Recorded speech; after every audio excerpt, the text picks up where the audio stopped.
Neke atu I te rua tau rātau e rangahau ana I te kaupapa, ka tahi tonu nei ka puta ngā hua o te rangahau a te Mackenzie Trust whāngai, e pāna ki te maha o ngā pūtea kei te mā hora-horatia ki ngā take whakarau ora tāngata.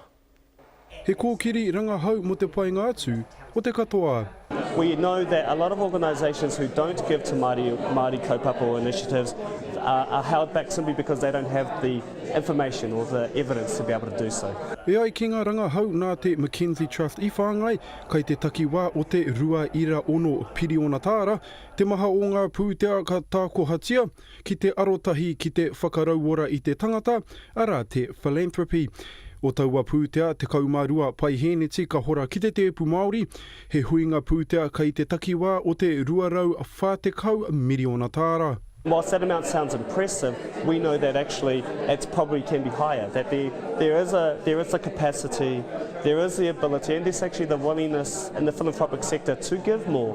Ko te whāngai pūtea ki te Māori tētahi kaupapa e mōhio pai ana te Mackenzie Trust, ko rātau I toa I te tohu International Funders for Indigenous Peoples I tēnei tau. He whakanui I tō rātau tautoko I ngā iwi take.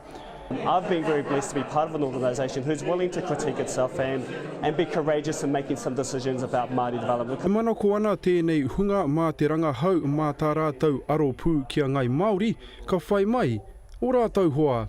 This organisation can do it. Other organisations who haven't existed as long as this can also do it as well.